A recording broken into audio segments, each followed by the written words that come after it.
Hello students, this is वाटिका अग्रवाल और मैं आपको पढ़ा रही हूँ ऑर्गेनिक केमिस्ट्री।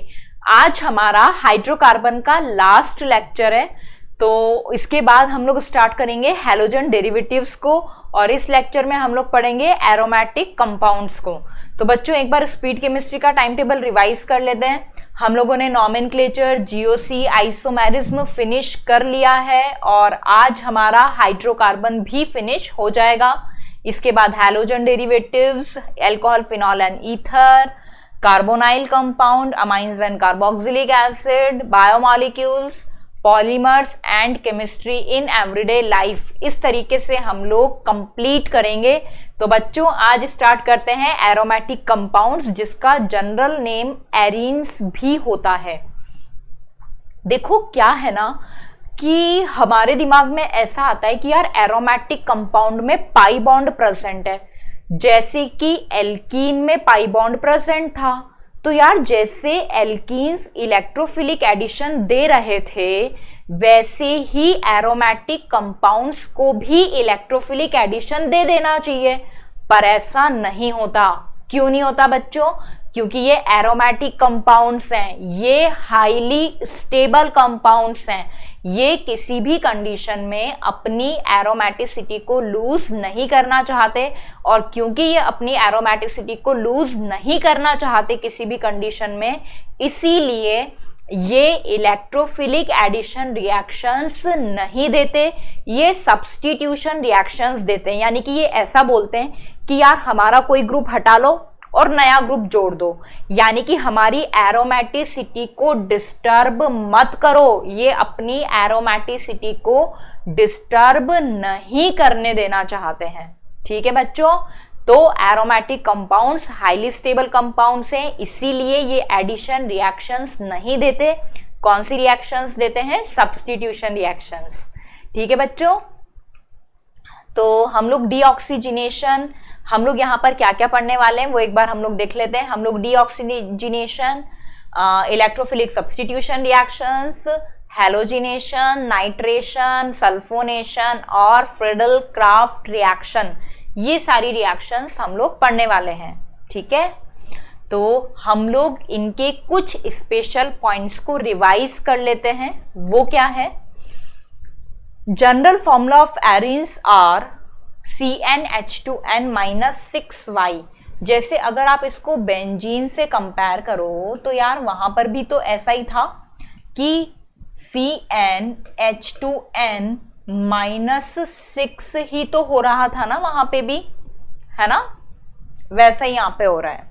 ठीक है, where n number of carbon और y क्या है बच्चों? नंबर ऑफ रिंग्स हैं।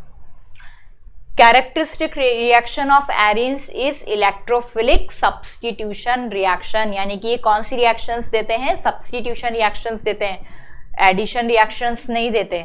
ठीक है, arenes are cyclic unsaturated compounds but do not give test of unsaturation. Unsaturation test क्यों नहीं देते? क्योंकि ये अपनी एरोमेटिसिटी को डिस्टर्ब नहीं करने देना चाहते। ठीक है, तो with Br2CCl4 और alkaline KMnO4 bears reagent because they are highly stable due to aromaticity, क्योंकि ये अपनी एरोमेटिसिटी की वजह से बहुत बहुत बहुत ज्यादा स्टेबल हैं। अब हम लोग इनके जनरल मेथड्स ऑफ प्रिपरेशन को पढ़ लेते हैं। वो क्या क्या है बच्चों? वो एक्चुअल में हम लोग पढ़ भी चुके हैं, है ना, बस हमें रिवाइज करना है यहाँ पे। वो है एल्केन से बनाना है। तो यार एल्केन का अपन ने ये रिएक्शन पढ़ा था ना कि जब हम नॉर्मल हेक्सेन को Cr2O3 और Al2O3 के साथ हाई टेम्परेचर पर हीट करेंगे तो हमें क्या मिल जाएगा? बेंजीन मिल जाएगा। ये रिएक्शन आप लोग एल्केन में पढ़ चुके हो बच्चों, रिलेट करके पढ़ो। ये सोचो कि आपने ये रिएक्शन कहाँ पर पढ़ा है। अगर आप ऐसा करोगे तो आपको याद रहेगा, नहीं तो भूल जाओगे, मिक्स हो जाएगा, पता ही नहीं चलेगा कि वहां पे कौन सी थी, यहाँ पे कौन सी थी। रिलेट कर करके पढ़ना है हर एक रिएक्शन को, तो ही याद रहेगा। ठीक है, सेकेंड नंबर प्रिपरेशन मेथड क्या है? एल्काइंस से। एल्काइंस का भी अपन अभी अभी पढ़ के आए हैं। एल्काइन का reaction red hot iron tube में करवाते हैं तो हमें क्या मिल जाता है? बेंजीन मिल जाता है। फिर हम लोगों ने फिनोलिक कंपाउंड का रिएक्शन अगर हम जिंक के साथ करा देंगे, जिंक किसको खा जाएगा? ऑक्सीजन को खा जाएगा। यार एक चीज याद रखना कि जो जिंक है ना वो क्या करेगा कि एक तो ऑक्सीजन को खाने का काम करेगा, एक हैलोजन को खाने का काम करेगा। क्योंकि जो जिंक है वो तुमने कहाँ कहाँ पे यूज किया है? एक तो तुम यहाँ पर ऑक्सीजन एटम को हटाने के लिए यूज कर रहे हो, प्लस हैलोजन्स को हटाने के लिए भी अपन किसका यूज करते हैं? जिंक का। आपने वहां पर लिया था ना जिंक डस्ट, वैसे। ठीक है, तो जिंक याद रखना कि एक तो हैलोजन को हटाएगा और एक किसको हटाएगा? ऑक्सीजन को। तो यहां पर अपने पास किसका फॉर्मेशन हो जाएगा? बेंजीन का। जिस तरीके से यहां से रिएक्शन करवाया तो हमारे पास मिथाइल बेंजीन यानी कि टोलुइन का फॉर्मेशन हो गया। नेक्स्ट प्रिपरेशन मेथड है from carboxylic acids bye D carboxylation. अब यार डी कार्बोक्सिलेशन नाम आते ही आपके दिमाग में क्या आ जाना चाहिए कि यार ये डी कार्बोक्सिलेशन मैंने कहां पे पढ़ा था? मैंने पढ़ा था इसको एल्केन में। एल्केन के प्रिपरेशन मेथड में आप डी कार्बोक्सिलेशन मेथड पढ़ चुके हो, वही वापस पढ़ना है। वहां से भी CO2 मॉलिक्यूल भाग रहा था, यहां से भी CO2 मॉलिक्यूल भाग जाएगा बस। यानी कि हमें जो प्रोडक्ट मिलेगा वो एक कार्बन एटम कम का मिलेगा। ठीक है, वहां पर भी मैंने आपको यही बोला था ना कि यार तुम जो भी प्रोडक्ट बनाओ ना, तुम जो भी एल्केन बनाओ ना, उसमें एक कार्बन एटम को कम कर देना। तो यहां पर भी एक कार्बन एटम को कम कर दो बस। तो यहां पर ये अपना कार्बोक्सिलिक एसिड है ना, डीकार्बोक्सिलेशन मेथड में।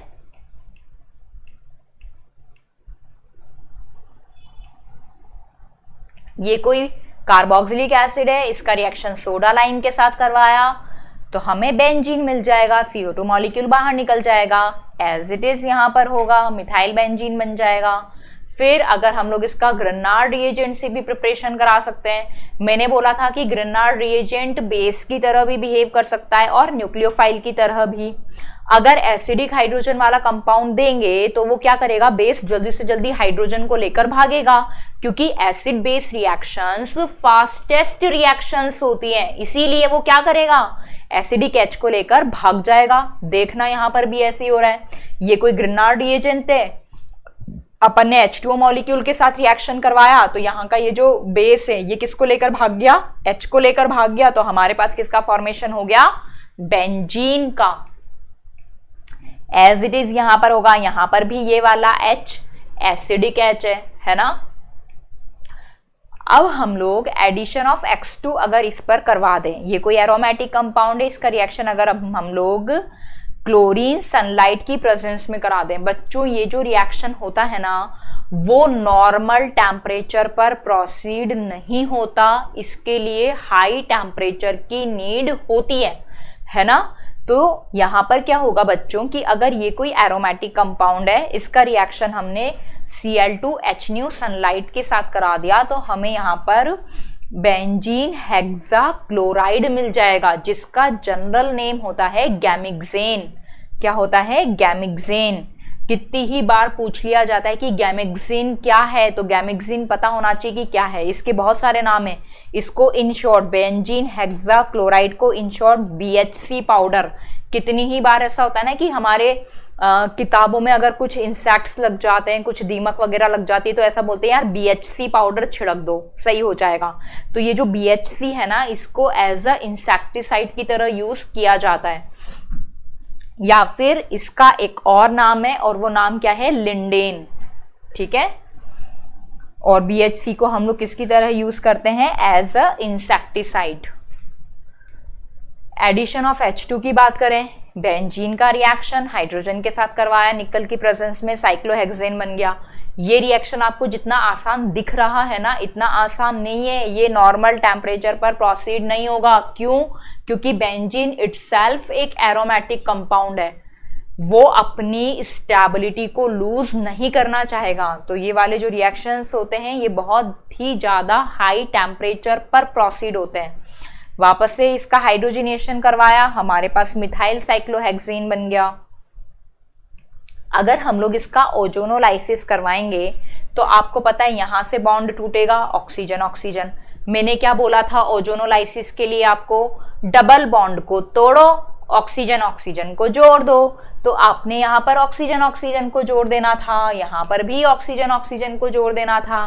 तो यहाँ पर आप लोग क्या देख रहे हो कि एक कार्बन से ये जो 2 कार्बन है इनसे C डबल बॉन्ड O और C डबल बॉन्ड O बन रहा है, यानी कि ग्लाइऑक्सेल का फॉर्मेशन हो रहा है। और ये ग्लाइऑक्सेल के मॉलिक्यूल आपको टोटल कितने ऑब्टेन होने वाले हैं? 3 मॉलिक्यूल्स ऑब्टेन होने वाले हैं। ठीक है, अब हम लोग इसकी सबसे ज्यादा इंपॉर्टेंट रिएक्शंस को पढ़ने वाले हैं, और वो रिएक्शंस क्या हैं? Electrophilic substitution reactions. ठीक है, characteristic reaction of arenes is electrophilic substitution reaction. Revise करो बच्चों, एल्केन की कैरेक्टरिस्टिक रिएक्शन थी फ्री रेडिकल सब्स्टिट्यूशन, एल्कीन्स और एल्काइंस की कैरेक्टरिस्टिक रिएक्शन थी इलेक्ट्रोफिलिक एडिशन रिएक्शन, जबकि एरोमेटिक कंपाउंड्स की कैरेक्टरिस्टिक रिएक्शन क्या है? Electrophilic substitution reaction. ठीक है, यहां पर देखो ये कोई बेंजीन है, बेंजीन का रिएक्शन अपन ने क्या किया? इलेक्ट्रोफाइल न्यूक्लियोफाइल किसी अटैकिंग स्पीशीज के साथ करवाया, तो सबसे पहले इलेक्ट्रोफाइल इसके साथ आकर जुड़ जाएगा, है ना। अब देखो बच्चों, अगर हम इसका मैकेनिज्म देखते हैं तो ये कैसे होगा? फॉर्मेशन ऑफ इलेक्ट्रोफाइल होगा सबसे पहले, यानी कि कैटलिस्ट की प्रेजेंस में यहाँ पर ये वाला बॉन्ड न्यूक्लियोफाइल पर आकर शिफ्ट हो जाएगा। तो यहाँ पर इलेक्ट्रोफाइल पर पॉजिटिव चार्ज और न्यूक्लियोफाइल पर नेगेटिव चार्ज आएगा। ठीक है, स्टेप 2 में क्या होगा कि एरोमेटिक रिंग पर इलेक्ट्रोफाइल का अटैक हो रहा होगा। ये जो पाई इलेक्ट्रॉन डेंसिटी है ये किस पर आकर अटैक करेगी? इलेक्ट्रोफाइल पर आकर अटैक करेगी। तो यहां से हमारे पास ये कोई स्ट्रक्चर बन जाएगा। आपको पता है कि यहां से इलेक्ट्रोफाइल भी जुड़ा हुआ है और हाइड्रोजन भी जुड़ा हुआ है। अब ये जो स्पीशीज है ना बच्चों, ये जो स्पीशीज है इसको एरीनियम आयन, विहलैंड इंटरमीडिएट या फिर सिग्मा कॉम्प्लेक्स भी कहा जाता है। हम लोग इसको सिग्मा कॉम्प्लेक्स क्यों बोलते हैं? क्योंकि जो अपना इलेक्ट्रोफाइल है वो पाई इलेक्ट्रॉन डेंसिटी के साथ सिग्मा बॉन्ड से अटैच्ड है। किससे अटैच है? सिग्मा बॉन्ड से अटैच है, इसीलिए अपन इसको सिग्मा कॉम्प्लेक्स भी बोलते हैं।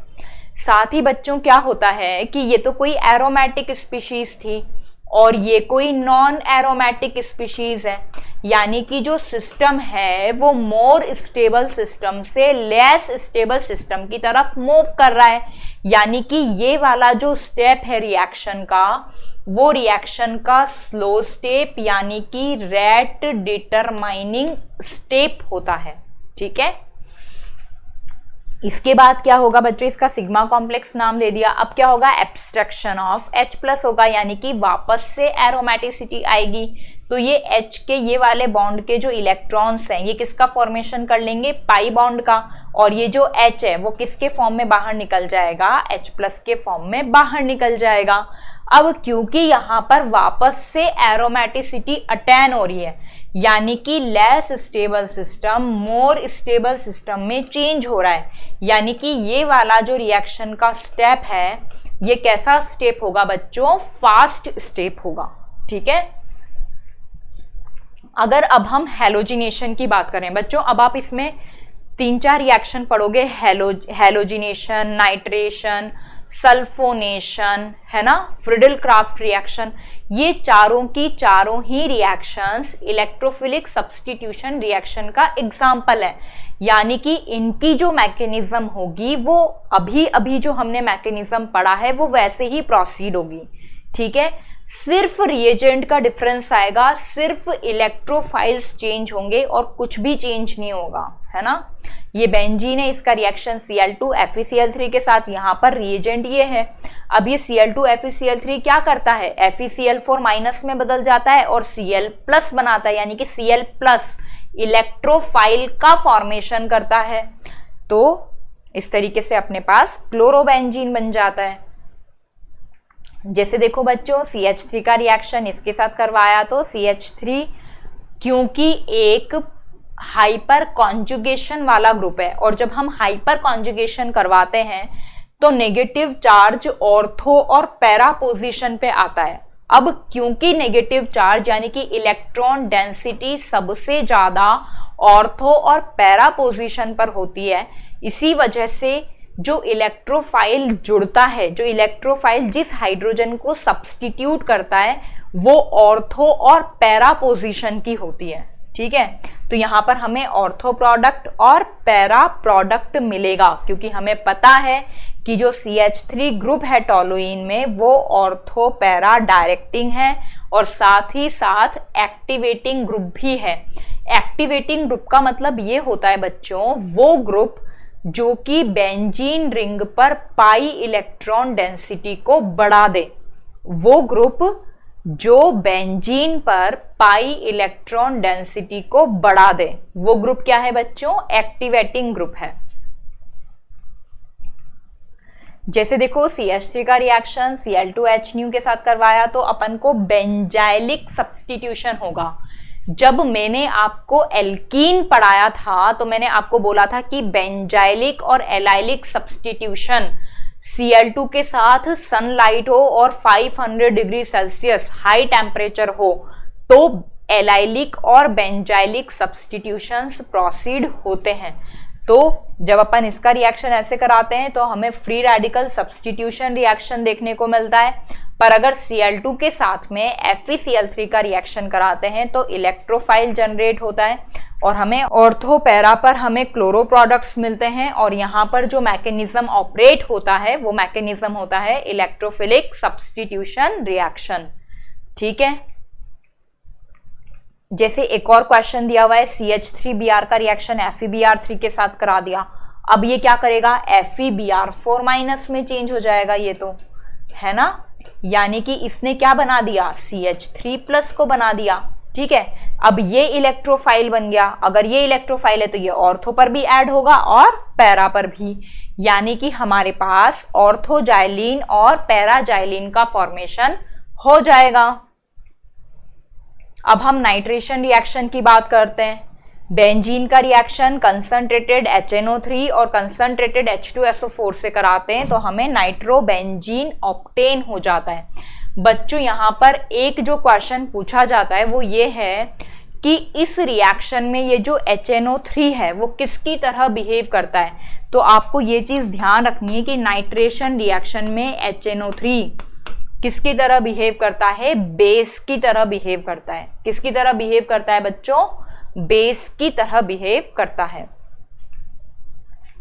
वापस से हमें नाइट्रेशन कराना है, ऑर्थो पैरा प्रोडक्ट बनेगा, जानते हो आप लोग। तो सल्फोनेशन कराना है। ये चीज याद रखना बच्चों की जो सल्फोनेशन रिएक्शन होती है वो एक रिवर्सिबल रिएक्शन है। कैसा रिएक्शन है? रिवर्सिबल रिएक्शन है। अगर आपने कंसंट्रेटेड H2SO4 लिया है तो आपको सल्फोनिक एसिड मिल गया, बेंजीन सल्फोनिक एसिड मिल गया। पर अगर आपने डाइल्यूट H2SO4 को ले लिया तो डाइल्यूट H2SO4 वापस से SO3H को निकाल लेगा और वो किसको बना देगा? बेंजीन को। ठीक है, तो ये वाला जो रिएक्शन है वो एक रिवर्सिबल रिएक्शन है। अब हम लोग फ्रिडल क्राफ्ट रिएक्शन की बात कर लेते हैं। फ्रिडल क्राफ्ट रिएक्शन क्या है बच्चों? एल्काइलेशन और acylation of arenes in presence of Lewis acid FeCl3, LCl3, ZnCl2 is called as FCr, CaS2 और nitrobenzene is used as solvent in Friedel Crafts reaction. हम लोगों ने नाइट्रोबेंजीन को एज अ सॉल्वेंट क्यों यूज किया है?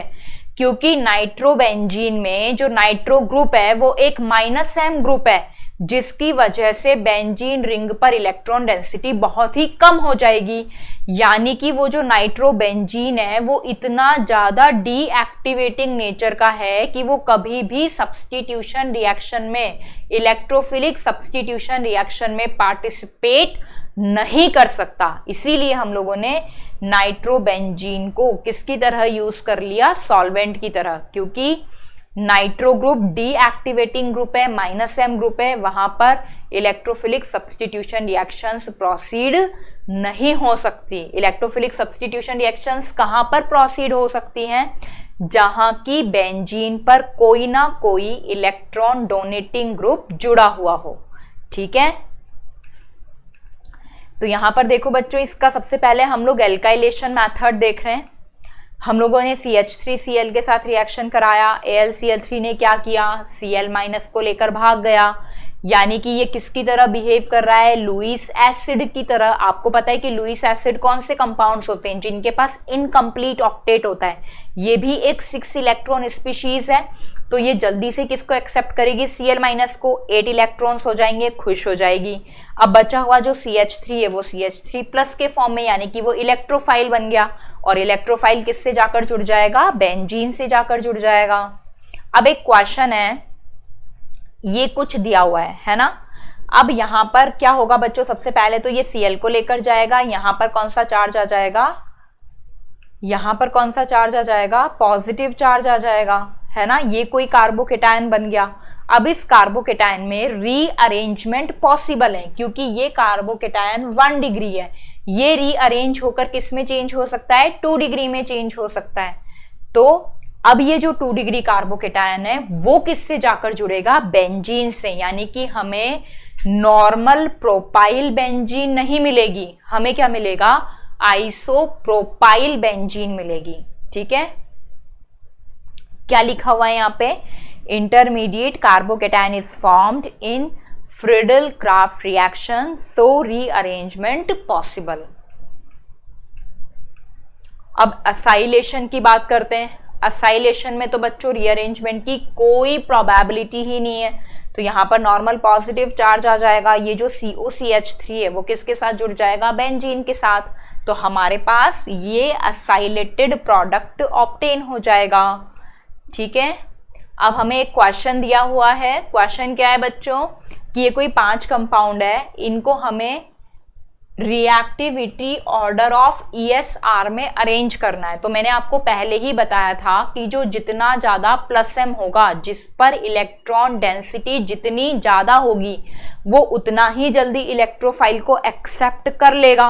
यानी कि हमें क्या देखना है रिएक्टिविटी के लिए, कि जो +m, +H और +I जो ग्रुप्स हैं वो rate of electrophilic substitution reactions को इंक्रीज कर देंगे, जबकि -M और -I ग्रुप इलेक्ट्रोफिलिक सब्स्टिट्यूशन के लिए रेट ऑफ रिएक्शन को डिक्रीज कर देंगे। तो हमारे पास क्या ऑर्डर आएगा बच्चों, ये तो +M है, ये भी +M है, ये -M है, ये +H है, और यहाँ पर 0 इफेक्ट लग रहा है, तो सबसे पहले +M वाले। अब OH और NH2 में से किसका +M ज्यादा है, NH2 का, यानी कि 5 सबसे पहले आएगा, उसके बाद 4 आएगा, फिर 2 आएगा, फिर 1 आएगा, और फिर 3 आएगा। ठीक है बच्चों, अब ये कोई कंपाउंड दिया हुआ है। अब आप यहाँ पर क्या देख रहे हो कि यहाँ पर ऑक्सीजन का क्या लग रहा है, +M लग रहा है, जबकि इस वाली रिंग पर इस CO का क्या लग रहा है, -M लग रहा है। यानी कि जो इलेक्ट्रोफिलिक सब्स्टिट्यूशन रिएक्शन है वो इस वाली रिंग पर प्रोसीड होगी। यानी कि जब अपन इसका रिएक्शन करवाएंगे तो इसके पैरा और इसके ऑर्थो पर Cl जुड़ जाएगा। क्यों, क्योंकि ये वाली रिंग एक्टिवेटेड रिंग है, जबकि ये वाली रिंग डीएक्टिवेटेड रिंग है। ठीक है, अब देखो COOH का रिएक्शन कराया, तो COOH कैसा ग्रुप है, -M ग्रुप है, और जो -M ग्रुप्स होते हैं वो कैसा डायरेक्टिव इन्फ्लुएंस रखते हैं, मेटा डायरेक्टिव इन्फ्लुएंस रखते हैं। तो जो Cl2 और LCl3 का रिएक्शन होगा, तो जो ये Cl है वो कौन सी पोजीशन पर जाकर जुड़ेगा बच्चों, मेटा पोजीशन पर जाकर जुड़ेगा। तो ये इस तरीके से प्रोडक्ट बन गया। अब CH3 और OH दिया हुआ है बच्चों, आपको पता है कि ये तो लगा रहा है हाइपर कॉन्जुगेशन और ये लगा रहा है +M। अब बताओ मुझे कि हाइपर कॉन्जुगेशन और +M में से कौन डोमिनेटिंग है, +M डोमिनेटिंग है। यानी कि इसके रेस्पेक्ट में, क्योंकि पैरा पोजीशन तो ऑक्यूपाइड है, तो हमें जो Cl है वो कौन सी पोजीशन पर जोड़ना पड़ेगा, ऑर्थो पर। तो हमारे पास OH के रेस्पेक्ट में ऑर्थो पर क्या जुड़ जाएगा, Cl जुड़ जाएगा। ठीक है, अब देखो बेंजीन का रिएक्शन अलग अलग रिएजेंट से हो रहा है, तो वहां पर क्या क्या कंपाउंड बनेंगे वो देखना है हमें। एक बार CH2 Cl2 और AlCl3 के साथ हुआ, तो जब ऐसा होगा तो इनिशियली तो CH2 Cl बन जाएगा, फिर अगर वापस से बेंजीन के साथ रिएक्शन करवा दी जाए तो यहाँ पर ये Cl हट के यहाँ पर बीच में क्या आ जाएगा, CH2 और एक और बेंजीन रिंग अटैच हो जाएगी, है ना। CHCl3 होगा तो 3 अटैच हो जाएंगी, CCl4 होगा तो हमारी एक्सपेक्टेशंस क्या है कि 4 अटैच हो जानी चाहिए, पर 4 रिंग जब अटैच होती है तो उनमें स्टेरिक क्राउडिंग, स्टेरिक रिपल्शन बहुत ज्यादा इंक्रीज हो जाता है। इस वजह से ना चाहते हुए भी सिर्फ कितनी रिंग्स अटैच हो पाती हैं, 3, ठीक है। फिर अगर अपन COCl के साथ रिएक्शन कराएंगे तो आपको पता है पहले ये यहां पर आएगा तो ये Cl बाहर जाएगा, फिर उधर से आएगा तो ये Cl बाहर जाएगा, यानी कि 2 फिनाइल आसपास जुड़ जाएंगी, यानी कि हमारे पास बेंजोफिनॉन का फॉर्मेशन हो जाएगा, ठीक है। अब हम इनकी ऑक्सीडेशन रिएक्शंस को देख लेते हैं। ऑक्सीडेशन रिएक्शन हमने सभी में पढ़ी है, एल्केन में, एल्कीन में, एल्काइन में, और अब हम इसमें भी पढ़ रहे हैं। तो क्या होता जा रहा है बच्चों की अमाउंट ऑफ ऑक्सीजन बस इंक्रीज होता जा रहा है, बाकी तो सब सेम ही है। तो यहाँ पर इसका बेंजीन का रिएक्शन अगर हम लोग ऑक्सीजन के साथ कराते हैं तो वापस से हमें CO2 और H2O मॉलिक्यूल ऑब्टेन होता है। फिर अगर अपन इसके कैटालिटिक ऑक्सीडेशन की बात करें तो अगर अपन वैनेडियम पेंटाऑक्साइड जो कि बहुत अच्छा एजेंट है, अगर हम लोग उसका रिएक्शन 300 डिग्री सेल्सियस पे कराते हैं तो हमें फिनॉल मिल जाएगा, पर अगर वही रिएक्शन 450 डिग्री सेल्सियस पर होता है तो हमें मैलेइक एनहाइड्राइड मिलता है। यानी कि 450 डिग्री सेल्सियस पर क्या होगा बच्चों कि ये जो बेंजीन रिंग है ना ये आपस में टूट जाएगी, ठीक है। अगर अपन साइड चेन ऑक्सीडेशन की बात करें तो अपन क्या बोल सकते हैं कि साइड चेन ऑक्सीडेशन के लिए बेंजीन रिंग से जो कार्बन जुड़ा हुआ है वहां पर कम से भी कम एक बेंजाइलिक हाइड्रोजन प्रेजेंट होना चाहिए। अगर ऐसा होगा तो साइड चेन ऑक्सीडेशन प्रेजेंट होगा। जैसा यहां पर बोला भी हुआ है कि at least 1 benzylic hydrogen containing alkyl benzene gives benzoic acid in presence of strong oxidizing agent। यानी कि अगर एक बेंजाइलिक हाइड्रोजन है तो वो ऑक्सीडाइज होकर किस में चेंज हो जाएगा, बेंजोइक एसिड में। ये देखो आपको यहां पर सभी जगह पर बेंजाइलिक हाइड्रोजन दिख रही है, ये भी बेंजाइलिक हाइड्रोजन, ये भी है, ये भी है ना। तो ये सभी के सभी स्ट्रॉन्ग ऑक्सीडाइजिंग एजेंट, यानी कि पोटेशियम डाइक्रोमेट ले लिया, हम लोग यहाँ पर पोटेशियम परमैंगनेट को भी ले सकते थे, उसके साथ ही हमें क्या दे देती, बेंजीन कार्बोक्सिलिक एसिड दे देती, ठीक है। तो यहाँ पर बच्चों हमारा हाइड्रोकार्बन खत्म होता है, इसको रिवाइज करना बिल्कुल भी मत भूलना बच्चों। ऑर्गेनिक में क्या होता है बच्चों की बार बार अपन को रिवाइज करना पड़ता है। और ई सरल के ऐप को लाइक, शेयर और सब्सक्राइब करना भी मत भूलना। ऑल द बेस्ट बच्चों, मचा दो और पढ़ते रहो, मेहनत करते रहो, सफलता एक दिन तुम्हें जरूर मिलेगी, है ना। तो उसके लिए जरूरत है पढ़ाई करने की, पढ़ते रहो। Thank you.